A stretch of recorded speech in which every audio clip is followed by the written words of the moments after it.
es una pregunta ontológica, ¿qué son las cosas? Por ejemplo, como preguntarnos, ¿qué es la vida? Por ejemplo, es una pregunta, decíamos, importante para los biólogos. Otra pregunta para el abogado, ¿qué es la justicia? Es una pregunta importante para el artista, por ejemplo, ¿qué es la belleza o qué es el arte? Es una pregunta importante que tampoco es fácil responder. Una pregunta milenaria es, ¿qué es la inteligencia?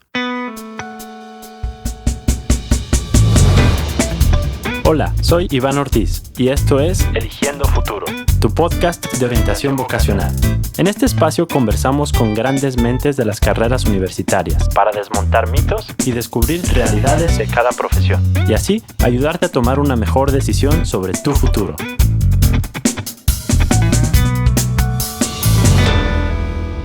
Bienvenido a Eligiendo Futuro, tu podcast de orientación vocacional.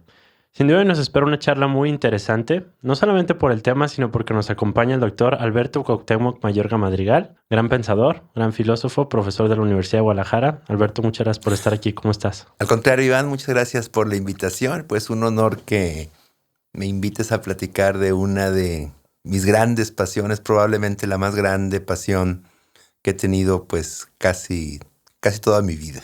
Muchas gracias por estar aquí. Estoy seguro que va a ser muy, muy valioso para muchos jóvenes. Te cuento que en este podcast nos gusta que sean nuestros invitados quienes se presenten. Entonces, ¿por qué no nos cuentas un poquito más de cuál es la carrera que estudiaste, en dónde la estudiaste y un poco de tus actividades actuales? Muy bien, muchas gracias. Bueno, yo entre las opciones que decidí para estudiar, pues es precisamente la filosofía.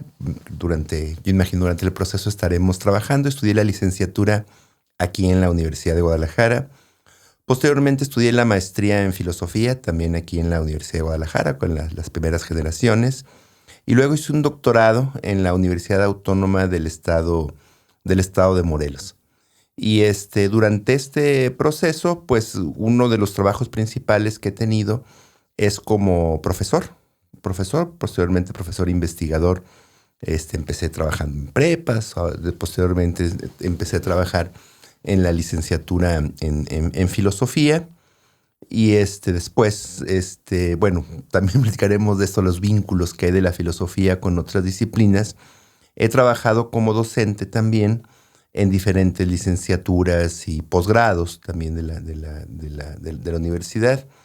Particularmente, por ejemplo, trabajo en la maestría en Derecho, en el doctorado en Derecho. Hay temas muy comunes y muchas problemáticas filosóficas que se presentan en esta disciplina. También he trabajado en el doctorado en Historia, en el doctorado en Humanidades también, en la maestría en Estudios Filosóficos y en una maestría que hemos trabajado también, que le tengo mucho cariño a ella, que es la maestría en Bioética, también dependiente del Departamento de Filosofía. Bueno, básicamente en eso consiste mi actividad docente podemos decir que yo he realizado. Actualmente estoy trabajando actualmente como secretario académico en el Centro Universitario de la Costa Sur, un centro pues también sumamente interesante, porque a pesar de que no existe la carrera de filosofía, pues sin duda las problemáticas que se discuten en ese contexto es un centro multitemático, pero con grandes influencias en temas filosóficos. Ahí estoy trabajando también con un curso sobre temas de estética. Eso podemos decir en el ámbito docente, pero bueno, mi trabajo me ha acercado a conocer algunos de las problemáticas, sobre todo en el ámbito educativo, que ha sido motivo para que me convoquen pues, a asumir algunas responsabilidades dentro de la universidad. Entre algunas de las responsabilidades que he tenido en la universidad ha sido como coordinador de la maestría en estudios filosóficos durante pues más o menos como en el 2009, aproximadamente alrededor de ese tiempo. Posteriormente me invitaron a ocupar la jefatura del departamento de filosofía. La ocupé durante 6 años, 2 periodos. Después de ahí, de esa responsabilidad administrativa, pues ocupé la coordinación de posgrados del Centro Universitario de Ciencias Sociales y Humanidades y recientemente, aproximadamente un año, es que me invitaron a ocupar la Secretaría Académica del Centro Universitario de la Costa Sur. Bueno, eso es en el ámbito universitario, pero también yo creo que sobre eso estaremos platicando a lo largo de la charla. Normalmente se considera que la filosofía es una actividad que se acaba en las aulas, pues, ¿no? O que se acaba en el ámbito de la escuela. Y no, yo sostengo una idea contraria. Y en ese sentido, gran parte del trabajo que realizo, podemos decir como parte de la actividad profesional, bueno, además de la investigación, que también podemos decir que se incluye dentro del ámbito universitario, es el trabajo en el ámbito de la bioética, que es, como te comentaba hace un momento, pues donde he tenido pues fuertes pasiones en los últimos por lo menos 12 años, que he dedicado pues mis investigaciones, mi trabajo y mi práctica profesional. Y esto me ha llevado pues a trabajar como parte de algunos comités de ética, pero concretamente en hospitales. Tema importantísimo el de la bioética y hablamos un poquito. Doctor, me interesa mucho cómo nació tu interés en la filosofía. ¿En qué momento de la vida recibiste ese llamado? ¿Fue algo que tenías muy claro desde joven o cómo llegaste ahí? No lo sé bien. La filosofía es búsqueda de conocimiento, podemos decir, y búsqueda de certezas. Yo no diría probablemente que es algo que sea propio de alguien que estudia filosofía, sino más bien probablemente sería propio de todo ser humano el buscar algunas certezas en algún momento, ¿no? Digo, algunos momentos a lo mejor relevantes que tuve, revelaciones, podemos decir que tuve en mi vida, pues una fue muy pequeño, muy pequeño. Estudiaba en la primaria y discutiendo con otro niño, pues, ¿verdad? Decíamos, bueno, nos parece que todo es creado por algo, pues. O sea, creado por algo. Por ejemplo, yo tengo, pues, no sé, una taza, pues un artesano seguramente es el que la creó. Hay una puerta, pues seguramente es que alguien la creó y que sería en este caso el carpintero, ¿no? Y entonces nos cuestionábamos y decíamos, bueno, está bien, pero entonces también las otras cosas existen por alguna razón o por alguna causa. Y decir, entonces nosotros hemos sido creados, y nos dicen que fuimos creados por Dios, pues, ¿verdad? Pero entonces decíamos, pero entonces si todo fue creado, entonces ¿quién creó a Dios? Y entonces platicábamos niños de tercero de primaria. Pues. Vayas pláticas para niños, ¿verdad? Sí, los niños platican de muchas cosas, pues sobre eso también podemos hablar de muchas cosas. Los niños hacen muchas preguntas filosóficas. Cuestiones que a veces uno de adulto se las brinca y dice, a ver, esa pregunta no quedó sin contestar, quedó hueca, ¿no? Y entonces, pues dijimos, pues ¿a quién le preguntamos? ¿Quién sabe de estas cosas? Pues el cura de la parroquia de ahí cercana. Y fuimos a preguntarle y en lugar de recibir una respuesta recibimos un regaño, ¿no? Que los niños no tenían que hacerse esas preguntas y que nosotros siguiéramos atendiendo lo que nos indicaban los mayores, ¿no? Bueno, obviamente eso no tranquilizó nuestra conciencia, ¿no? Y entonces, pues seguimos indagando, ¿no? Seguimos buscando. Y seguramente esa plática se acabó, pero pues fue un momento que yo lo digo es bastante revelador, que los seres humanos tenemos interrogantes, queremos resolver muchas cuestiones y en ocasiones las respuestas no resultan satisfactorias, pero siempre tenemos como el zancudito que está molestándonos del interrogante y queremos resolverla, pues. Bueno, después cuando estudié el bachillerato, tuve profesores que nos hablaban pues mucho de filosofía, profesores que muchas de sus explicaciones o de los trabajos que decían, en ocasiones realmente me ponían a reflexionar demasiado. Y no solamente en las clases de filosofía, ¿no? Había muchas clases que realmente me dejaban inquietudes para seguirlas pensando, seguirles dando vueltas a los temas que de alguna manera se nos presentaban. Bueno, probablemente otra influencia también fue en casa. Mi padre era ingeniero civil, pero se llamaba Renato Javier. Ya falleció hace varios años. Y él siempre me decía que él era Renato por René Descartes. Por René Descartes. Y que así le habían puesto el nombre de Renato. Y entonces siempre tuve la curiosidad por saber quién era ese tal Descartes, ¿no?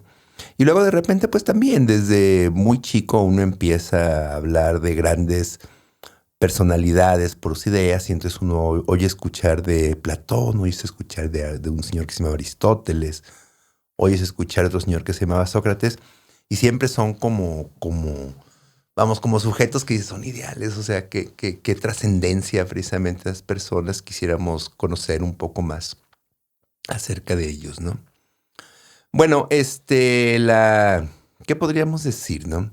Cuando estaba yo en la preparatoria y llegaba el momento de la elección vocacional, el momento de la gran elección vocacional, de repente me daba cuenta que me gustaban muchas cosas o quería saber de muchísimas cosas. Yo no sabía cuál era mi vocación, si tenía alguna vocación o si estaba llamado para algo. Y entonces de repente me daba cuenta que había problemáticas, por ejemplo, de tipo matemático, que me apasionaban y me podía pasar, por ejemplo, la tarde tratando de resolver problemas algebraicos que yo mismo me inventaba y me los ponía y trataba de resolver. Y decía, es que esto, ¿por qué no tiene respuesta? ¿Por qué dicen los profesores que no tiene respuesta? Igual en el ámbito, por ejemplo, jurídico, pues hay una serie de problemáticas ahí que se plantea uno relativo a la justicia, relativo al derecho, relativo a la noción de la ley. También me llamaba mucho la atención. Sin duda me llamaban también muchísimo la atención la pasión que sentía por la naturaleza, por observar problemas relativos a la vida, etcétera. Y temas también de tipo político que me llamaban también muchísimo la atención, cómo se organizaba el poder, por qué tendríamos que depositar, por qué confiamos en el tema de la democracia. Es decir, era una variedad de temas los que me encontraba. Y entonces de repente decía, bueno, pues por ahí hay una carrera que se llama filosofía, que yo veo que los filósofos de repente hablan de ciencias naturales, de repente hablan de medicina, de repente hablan de derecho. Pues vamos a estudiar filosofía para saciar todas estas inquietudes. Yo no sé si propiamente pues era más bien, podemos decir, el afán de conocimiento, de querer saber de todo, pues podemos decir una pasión. Digo, no sé, a lo mejor es una visión muy subjetiva, pero yo creo que todos los seres humanos es lo que nos define precisamente como seres humanos, el querer conocer, el querer tener certezas. Porque puede haber otras pasiones, pero a lo mejor no resultan tan humanas, pues. Digo, a lo mejor habrá otras pasiones que sí son muy humanas, por ejemplo, la pasión por el arte, la contemplación de las manifestaciones estéticas, la indignación, podemos decir, que podemos tener ante la injusticia o ante el mal. También me parece que son cuestiones muy humanas. Y otra de las grandes características del ser humano, me parece, es la búsqueda del conocimiento. Luego hay otras pasiones, por ejemplo, también que tienen que ver con enriquecernos, por ejemplo. No se trata de pensar un poco en el sentido del programa, que muchas personas eligen una profesión porque dicen que esto va a dejarles mucho dinero y los va... Pero ¿para qué quiere uno mucho dinero? Pues no. A lo mejor sería como la primera cuestión que uno tendría que hacerse. ¿Para qué quieres mucho dinero? ¿Para qué quieres tener mucho poder? Pues a lo mejor no es una pasión tan profunda como a lo mejor lo puede generar, por ejemplo, las que son más humanas. Pues vamos, a lo mejor alguien dice, ¿quieres tener mucho dinero? Bueno, a lo mejor puede ser un lugar para comer mucho, por ejemplo, tomar mucho, darme placeres, por ejemplo. Pues eso no es... Vamos, sí es humano, pues, pero no esencialmente muy distintivo de los seres humanos. Me parece que estas cuestiones que tienen que ver más con la conciencia, con el razonamiento, con el intelecto, esas sí pueden ser probablemente pasiones muy humanas. ¿Y cuál dirías que podría ser esa perspectiva que le ayude a un joven que a lo mejor tiene como esa inquietud inicial de en dónde puede ir bien, en dónde puede haber un futuro profesional y demás? Pero ¿qué perspectiva dirías que podría ayudarle a elegir una carrera? ¿Por qué? O sea, ¿cuál podría ser otro incentivo o en qué tendría que estar pensando para qué estudiar? Bueno, mira, yo he visto algunos otros de tus podcasts y creo que en esto podríamos coincidir muchos de los invitados que hemos tenido. Veía algunos decían, pues generalmente en aquello con lo que te sientas cómodo, con lo que de alguna manera pienses que te hace feliz, y que puedes estar, pues no sé, todo el día pensando y la noche a lo mejor durmiendo pensando en eso y estás contento precisamente con la actividad que realizas. Me parece que yo no sé si sea propiamente vocación, como que estás destinado a hacer tal o cual actividad, sino que de alguna manera pues uno va viendo pues las situaciones con las que se siente eventualmente cómodo, ¿no? Para realizar alguna actividad. Digo, sin duda, por ejemplo, me parece que los seres humanos somos tan diversos y hay quienes encuentran más pasión a lo mejor haciendo alguna actividad física. Otros se pueden ver pues en el campo, a lo mejor, otros en los debates públicos, etcétera. Y en mi caso, yo creo que en gran medida, pues también que nos hemos dedicado a la filosofía, es que lo que nos apasiona es tratar de resolver esas grandes cuestiones intelectuales que tenemos siempre presentes, te decía, como un mosquito que siempre te está dando vueltas y dando vueltas continuamente y que de alguna manera quieres resolver. Y podemos decir que son así como los grandes rompecabezas, ¿no? Que entre más complejas, pues a veces te generan un mayor apasionamiento, ¿no? ¿Cómo fue estudiar filosofía? ¿Cómo fue ese primer acercamiento ya en un tema disciplinar? ¿Fue muy similar a los cuestionamientos que tú pensabas o cómo lo abordan ya metodológicamente en la universidad? ¿Es un tema muy cronológico con los pensadores o qué te gustaría compartirnos de cómo es iniciar una carrera en la filosofía? Sí. Bueno, en la universidad uno de los grandes debates que siempre vivos, y no solamente en filosofía, sino me parece que en todas las carreras, es saber qué enseñar y cómo enseñarlo. Ese es como uno de los grandes debates, ¿no?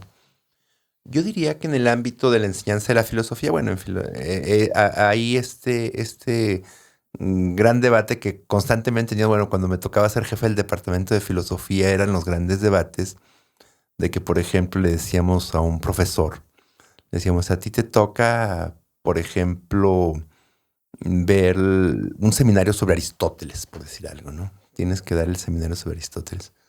Y muchos esperaríamos, pues, que se le va a leer algún libro de Aristóteles en concreto, ¿no? Y entonces, diríamos la metafísica, por decir algo, la metafísica de Aristóteles, que es uno de los textos más clásicos. Y entonces nos encontrábamos con que el profesor, pues, elegía otro totalmente distinto, a veces salía totalmente distinto y tenía como, vamos, quería comunicar de alguna manera sus ideas. Bueno, volviendo a la pregunta, para no salirme. Mi experiencia en la escuela, bueno, yo sí hay un canon, podemos decir como en todas las materias, ¿no? Podemos decir que a lo mejor yo estoy en el ámbito, bueno, por ejemplo, en tu caso, en el ámbito jurídico, hay un canon, podemos decir una serie de principios, de normas, de procedimientos que podemos decir que son comunes a todo abogado. Pero luego también hay aspectos que tienen que ver con una especialización y aspectos otros que tienen que ver con la generación propia o la formación personal, ¿no? Digo, a lo mejor convendría hacer esta analogía. Por ejemplo, decimos a uno de los cánones es principios de constitucionalidad, por decir algo, ¿no? Por decir algo. Derecho romano, por ejemplo, ¿no?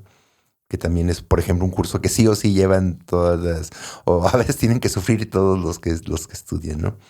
Luego también llevan, por ejemplo, pueden ustedes tener un curso de lógica jurídica, podemos decir que eso es el canon, ¿no?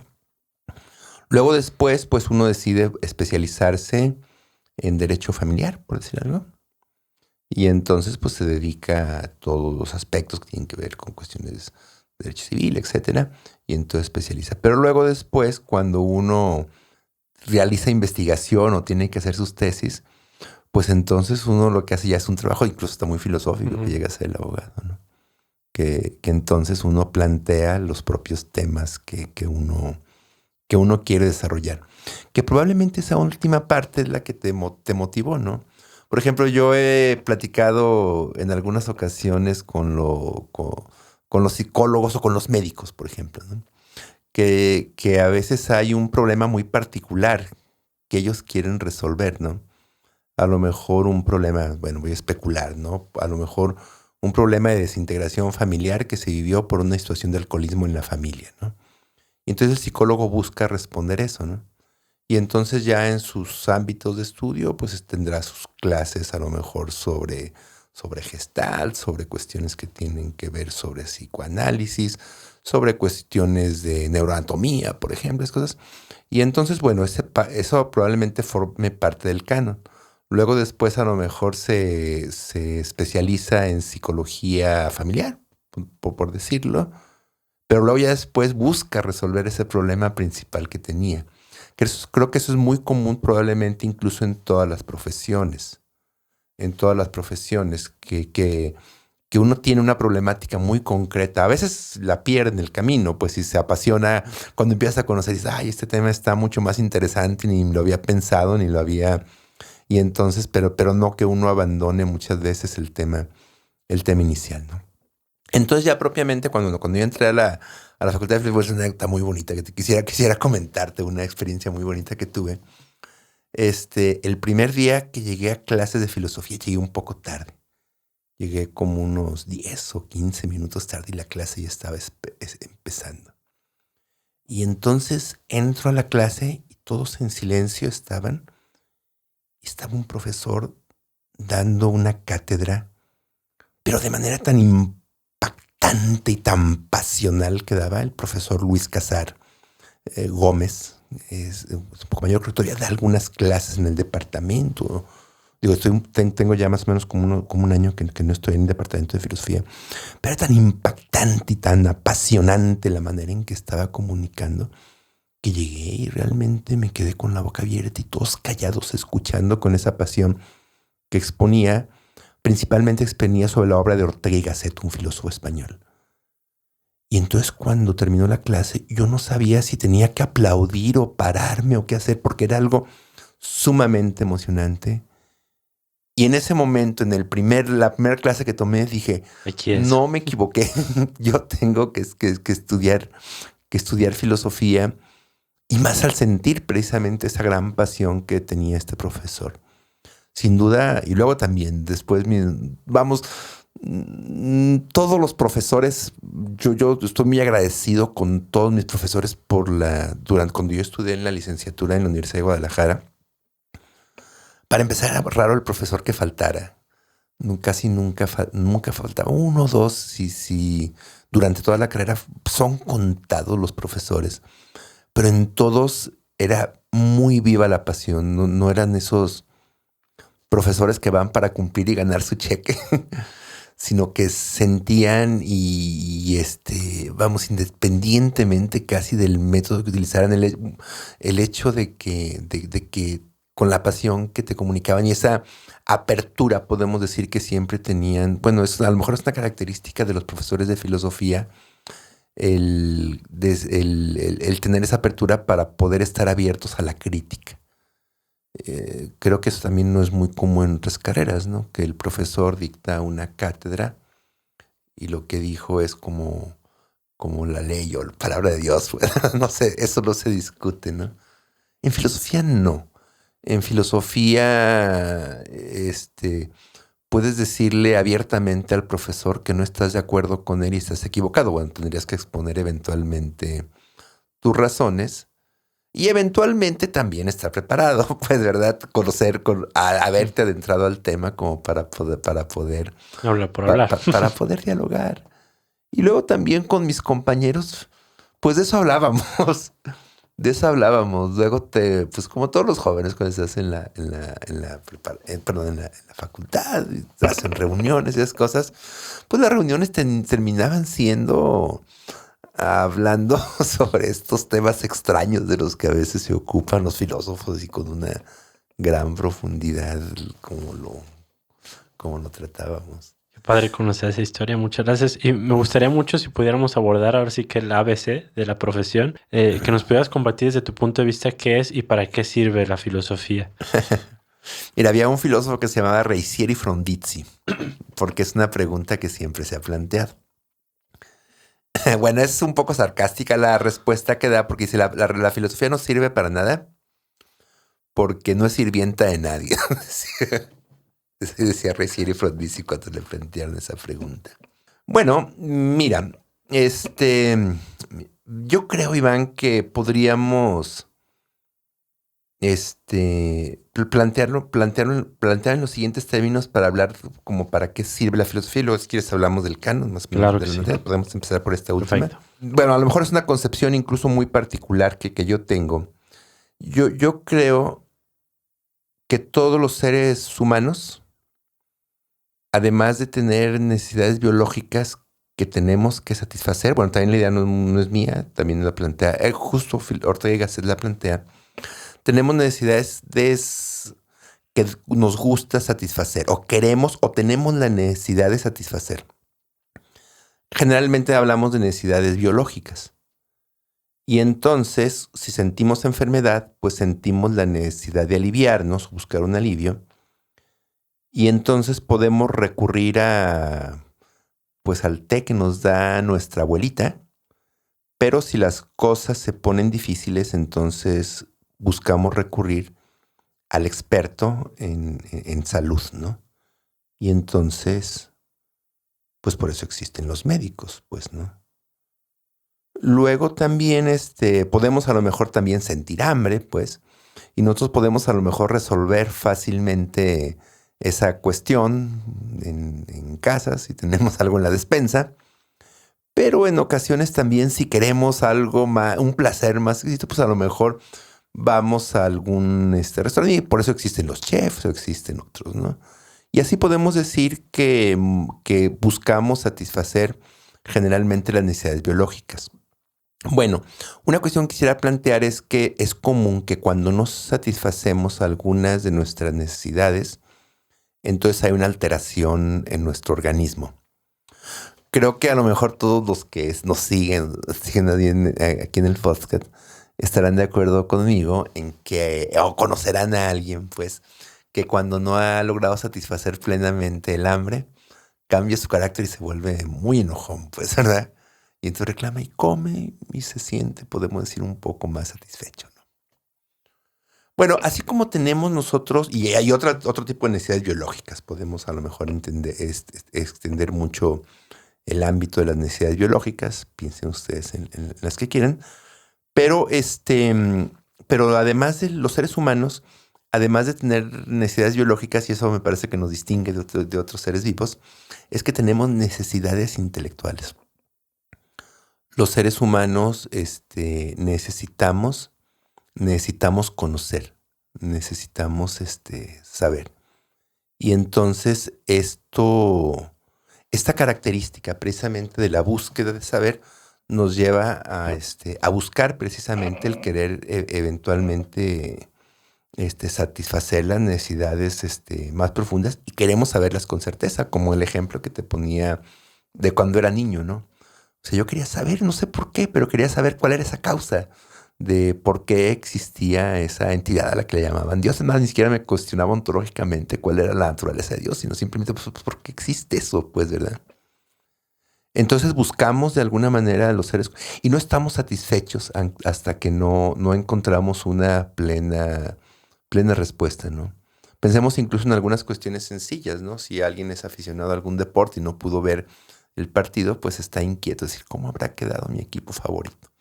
¿Cómo quedaron los Dodgers ayer? Creo que ya inició la Serie Mundial, ¿no? No sé quién ganó ni nada, pero por ejemplo, sí me di cuenta que iba a ser y no soy aficionado al béisbol, pero supongo que quienes son aficionados y no pudieron ver el partido, pues entonces estarían a lo mejor con esa... Es una necesidad intelectual.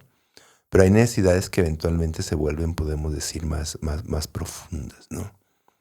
Bueno, entonces todos los seres humanos me parece que sería la motivación que buscamos conocer. Y de esto va la filosofía.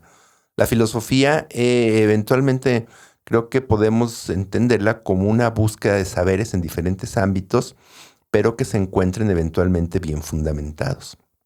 No basta la respuesta que me dio el cura. Así es porque así lo tienen que aprender y los niños no se preguntan. O de repente, por ejemplo, hay muchos conocimientos que nosotros, pues que nos sirvieron para poder resolver o pasar alguna materia difícil en la escuela, que nos decían, ¿cómo se resuelve el área del círculo? Decía, pues pi por r al cuadrado. Pero te preguntas, ¿eso qué tiene que ver? ¿Dónde sacan ese número extraño? ¿Y por qué eso funcionaría? Pues no te lo dicen, lo aprendes, lo repites y te sirvió para pasar exámenes. Y te aseguro que a veces muchos de los maestros de matemática ni siquiera lo saben, esa relación que existe entre pi y el radio para poder obtener el área del círculo, que por cierto nadie la resuelve, pues es una aproximación. Otros, por ejemplo, dicen, ¿cuál es la forma de la Tierra? Pues redonda.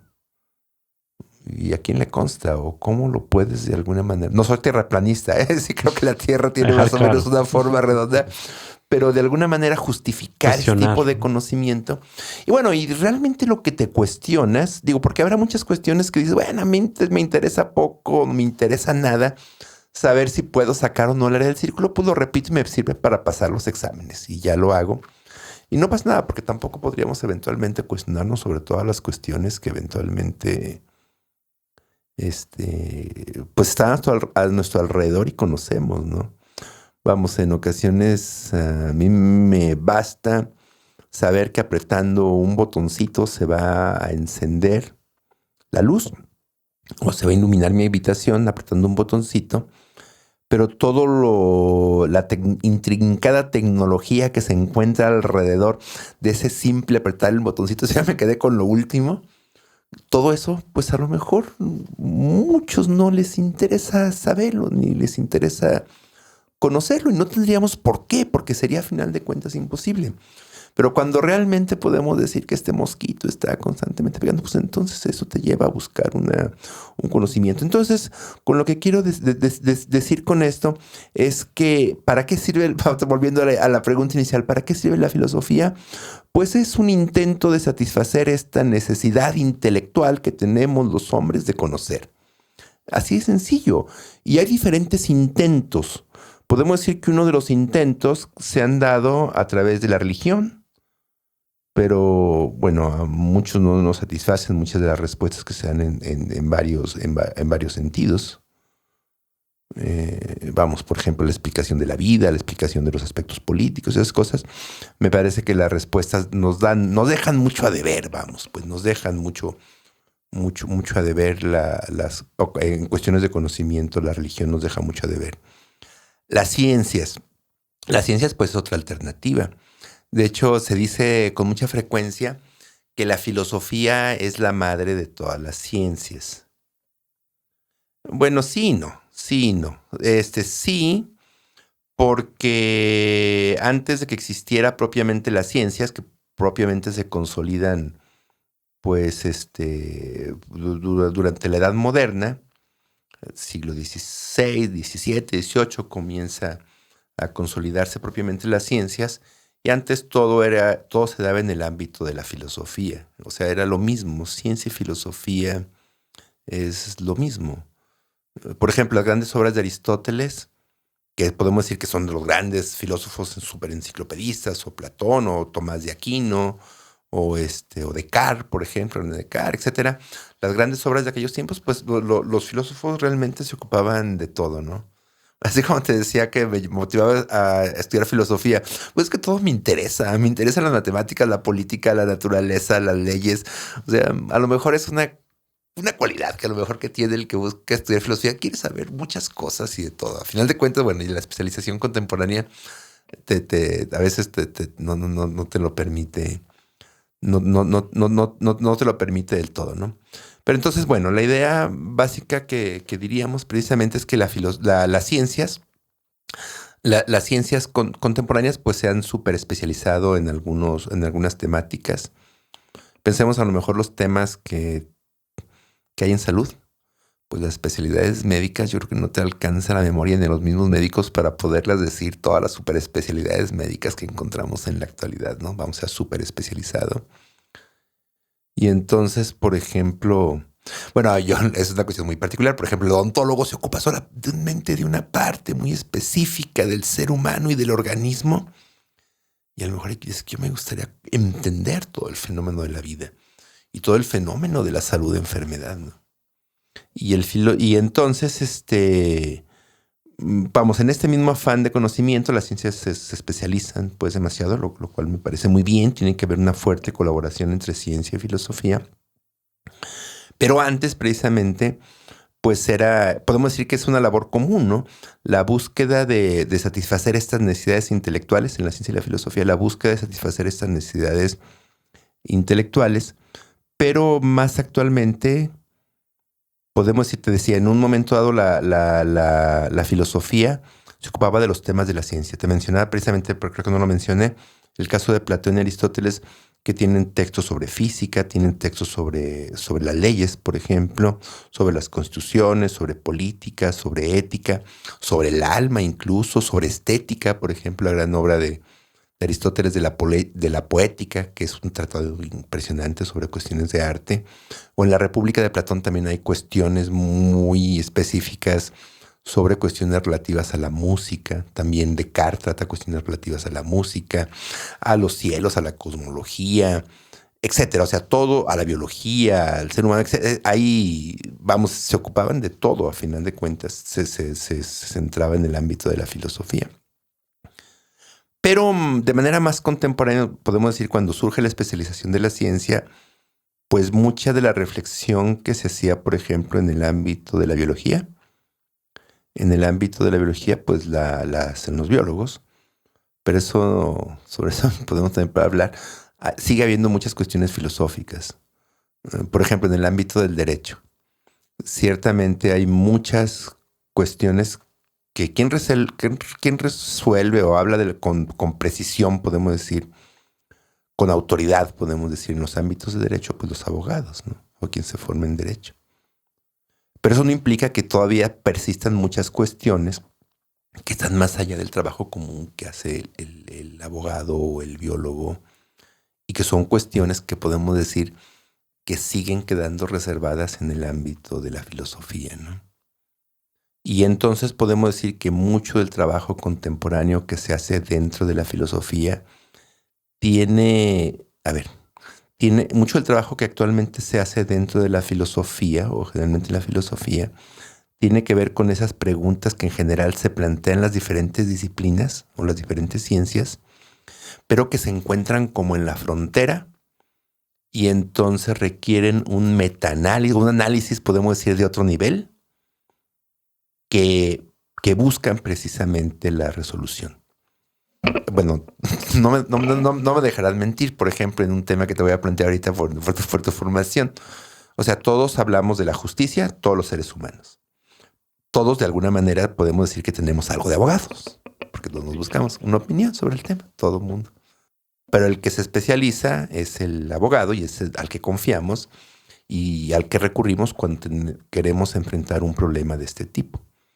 Pero entre los abogados habrá problemas en los que el mismo trabajo no les permite ponerse de acuerdo ni resolverlo del todo. Temas fundamentales, por ejemplo, sobre cuál es el papel de los derechos humanos, por ejemplo, o qué entendemos por un derecho humano. Y si realmente le podemos decir que son universales, los derechos universales. ¿Qué les da ese carácter de universalidad a los derechos humanos? Universal quiere decir que vale igual para los otomíes, en Afganistán, e igual en Estados Unidos, en Francia. O sea, realmente se reconocen en el mismo sentido. Por ejemplo, son cuestiones, o ya yéndonos al tema de temas, el tema de la justicia.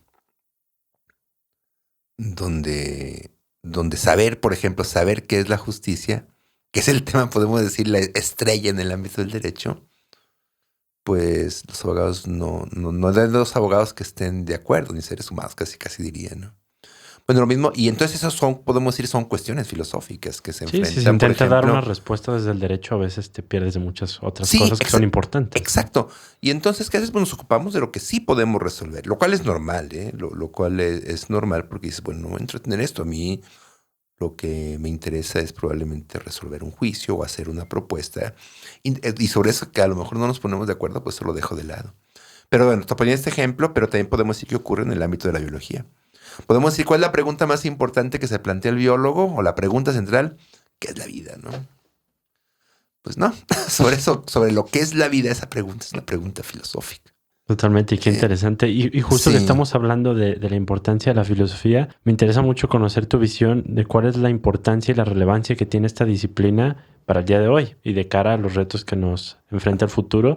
¿Cuál dirías que son las motivaciones o los principales temas que a ti particularmente te interesan, pero que podrías decirle a un joven, mira, se viene esto y aquí la filosofía puede tener un papel muy importante? ¿Qué te gustaría compartirnos? Muy bien, mira, aquí a lo mejor tendría que ver con el canon que planteabas hace un momento, donde ciertamente pues hay algo que se tiene que aprender dentro de la filosofía en general, lo que conocen todos los filósofos.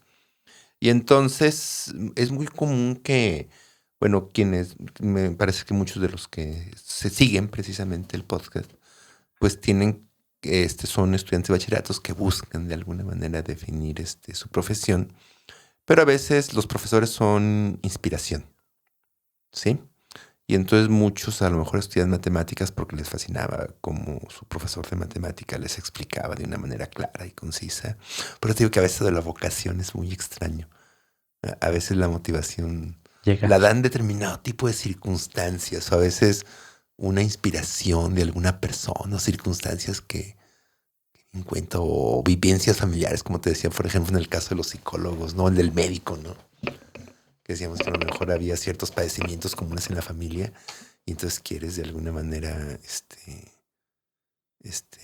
pues atenderlos o de alguna manera, o de alguna manera, pues seguirlos eventualmente atendiendo, ¿no? Bueno, entonces, volviendo precisamente al tema que planteabas, muchas veces esa inspiración fuerte que tenemos con los profesores a veces no es la mejor, porque puede ser, a veces los cursos en la preparatoria son bastante inútiles y aburridos. ¿Es verdad?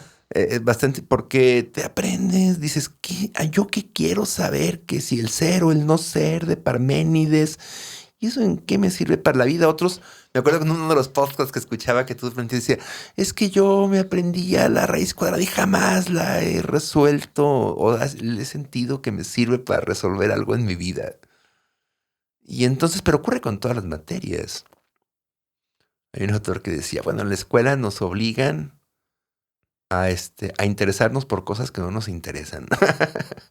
Eso ocurre con mucha frecuencia, pero a lo mejor pues es un detonante. ¿Cuántas cosas de las que aprendíamos en el bachillerato, en la secundaria, o incluso hasta en la propia formación profesional eran realmente cosas que no nos interesaban para esta meta, podemos decir, importante que tenemos, ¿no? Con el ejemplo que te ponía, por ejemplo, con los psicólogos, con otros, que decíamos, hay a lo mejor una motivación importante que tengo, y entonces me veo obligado para eso antes de llegar a mi tema central que me interesa, o a lo mejor es una clasecita, un tema de una clase lo que voy a ver sobre el tema principal que me interesa, pero me veo obligado a ocuparme de muchos temas. En la prepa es muy a veces común que se estudie historia de la filosofía sobre temas que resultan poco relevantes, ¿no? Podemos decir para la vida misma.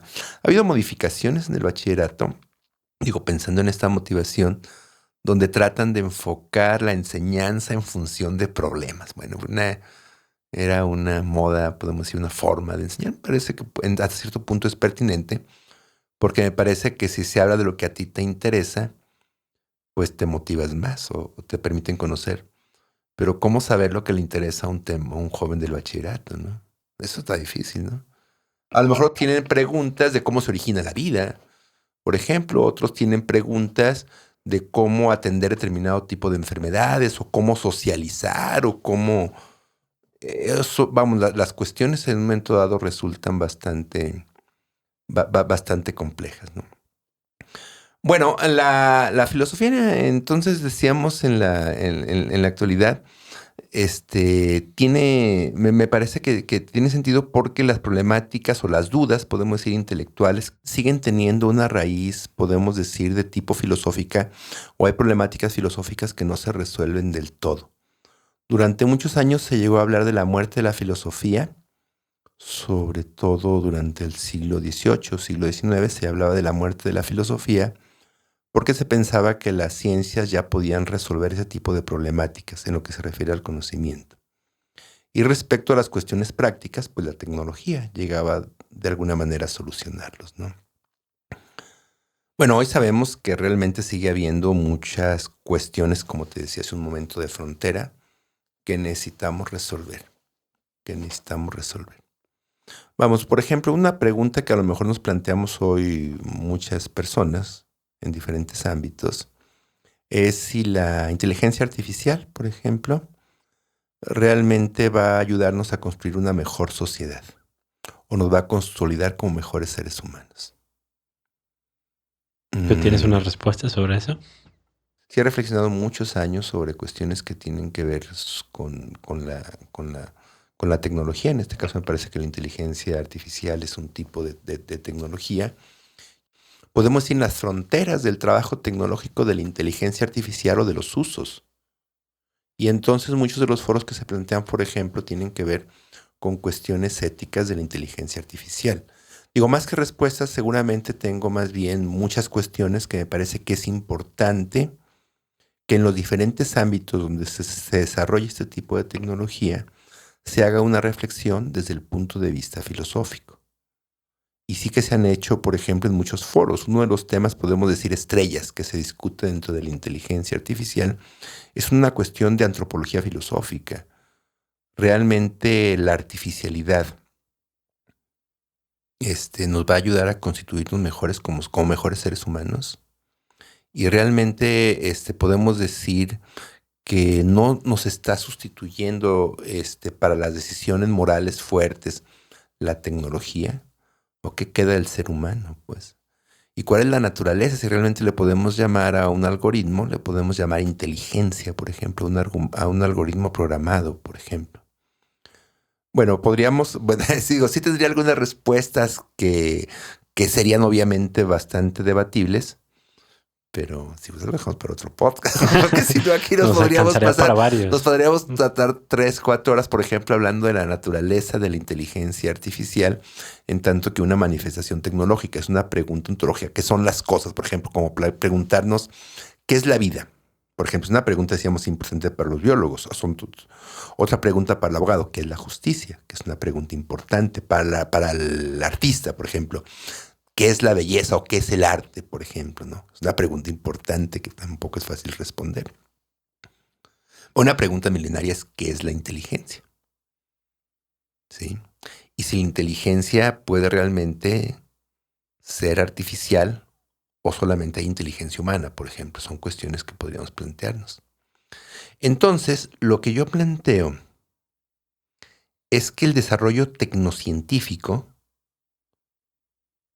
que ese no cesa, nos genera nuevas interrogantes.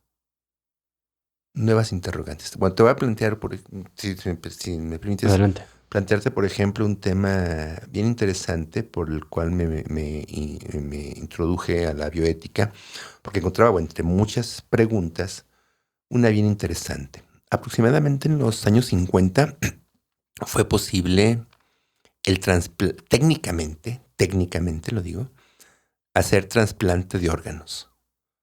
Concretamente, trasplante de corazón. Sí, que era uno de los órganos vitales, podemos decir, a los que se le presta mayor atención. Entonces, técnicamente es posible. O sea, una persona que tiene insuficiencia cardíaca, es posible que su corazón sea sustituido por otro. Pues qué bueno, que gran avance tecnológico, todo el mundo felices, bombo y platillo, etc. Pero ¿de dónde vas a obtener los corazones? O sea, porque si a alguien le late el corazón, pues está vivo. Entonces, ¿de dónde vas a sacar un corazón? Bueno, técnicamente también y jurídicamente, podemos decir, se hizo aquí un truco y decimos entonces ahora que podemos obtener los corazones de las personas que tienen muerte cerebral. A ver, si a una persona le late su corazón y tiene temperatura en su cuerpo y sus riñones, su hígado, su páncreas, su sistema digestivo tiene una función plena, ¿realmente lo debes considerar muerto? Bueno, lo aceptamos por diferentes razones, incluso hasta de bienestar de la sociedad. Yo en mi tarjeta de manejo tengo que si soy donador de órganos. O sea, si a mí me diagnostican muerte encefálica, yo dono mis órganos con gusto, pero por razones. Pero realmente podríamos nosotros entonces considerar muerta a una persona con unas características. Bueno, una cuestión práctica que en ocasiones es cómo se resuelven muchas cosas. Es, sí, vamos a decir que ahora la muerte se puede considerar cuando deja de haber una función cerebral. Bueno, entonces la pregunta, ¿qué es estar muerto? ¿O cuándo estamos muertos? lo podemos a lo mejor resolver por una estrategia, podemos decir técnica y jurídica, donde decimos así lo resolvemos de esa manera, pero realmente estamos todos convencidos de ello. Bueno, el hecho de que muchas personas se oponen a ser donadores de órganos es porque esa interrogante queda clara en su mente, pues. Y hay una serie de interrogantes que a final de cuentas se plantean. Bueno, entonces, hay otros 50 o 60 problemas que genera el trasplante de órganos, que es un tema en el que nos hemos ocupado, y otros problemas, otros cientos de problemas que se plantean en los hospitales.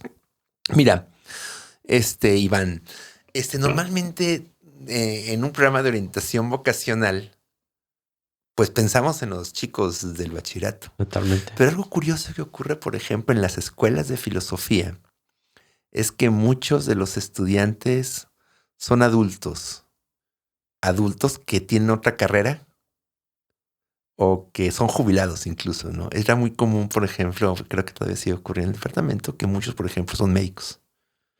Porque son tantas las interrogantes que se plantean. Abogados también, hay muchos abogados. Porque son tantas las interrogantes que les enfrenta la realidad y entonces buscan un momento en su vida para poderlos atender estas cuestiones. Bueno, para no dejar, entonces digo, el desarrollo tecnocientífico de la técnica y de la ciencia y también el mismo desarrollo social. Podemos decir que hay muchas preguntas en el ámbito político, jurídico. O sea, nos generan a diario interrogantes. Las ciudades son dinámicas, el conocimiento es dinámica, la creatividad humana es dinámica. Y en esta dinámica nos surgen nuevamente problemáticas que se encuentran en la frontera, donde la disciplina concreta por sí misma no lo puede resolver. Y entonces y sin embargo los seres humanos queremos respuestas. Queremos, por ejemplo, saber, ahora con la inteligencia artificial nuevamente, cuál es el uso ético de la tecnología, qué posibles daños puede generar al ser humano el uso de la tecnología, de la inteligencia artificial. ¿Realmente podemos considerar la inteligencia artificial realmente merece el nombre de inteligencia? Y así podemos decir en los diferentes ámbitos de desarrollo. Bueno, por ejemplo, en la vida política nacional hay cientos de interrogantes que están más allá de levantar la mano en la Cámara de Diputados o en la Cámara de Senadores o de una orden o de una costumbre o de una ley.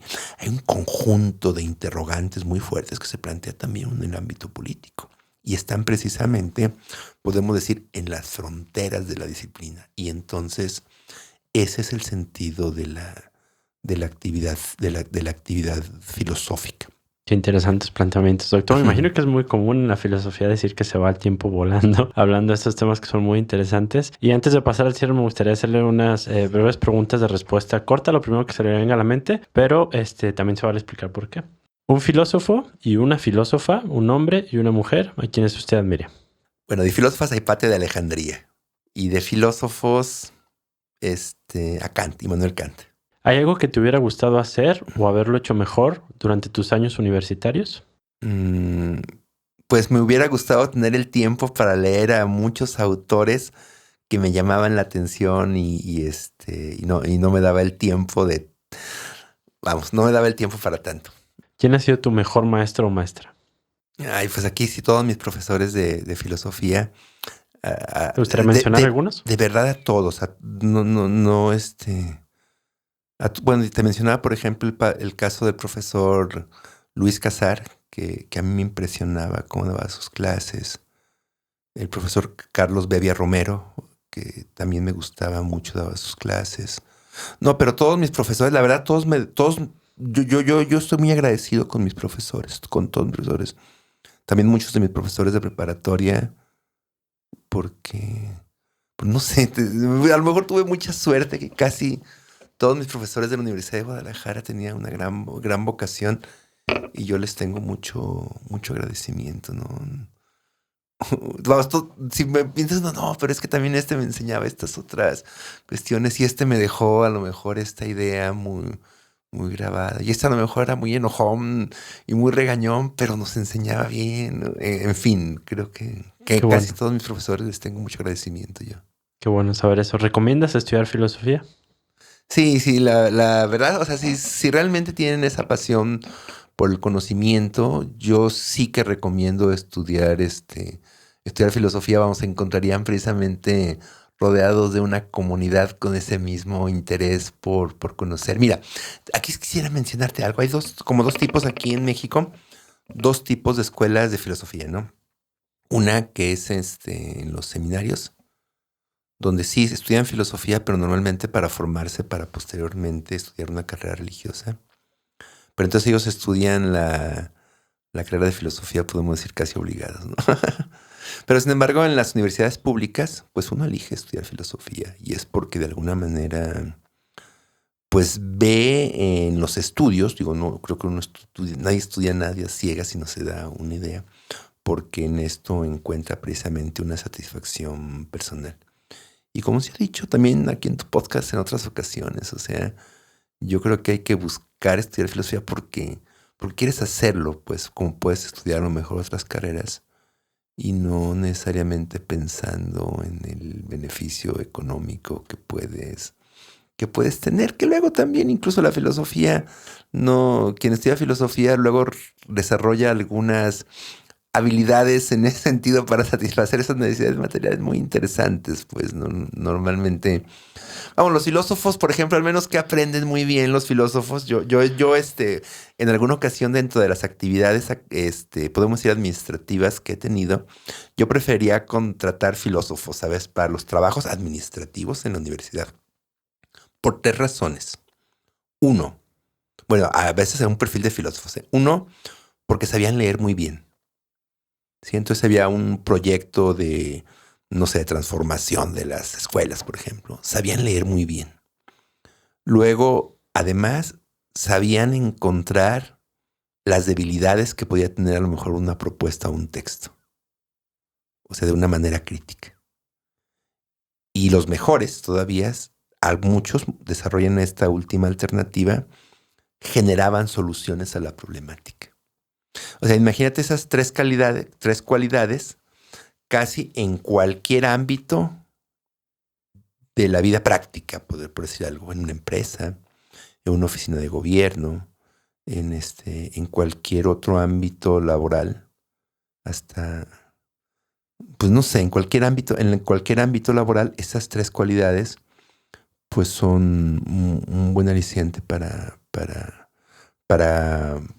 preferirlo. Yo por eso siempre prefería a los filósofos, no porque fueran necesariamente, sino que esas habilidades las desarrollaban muy bien y para las actividades que hacíamos, pues era un perfil excelente. Totalmente, y habla mucho de la amplitud del campo profesional que pueden tener los filósofos, ¿no? Sí, muy interesante. sí, por eso comentaba.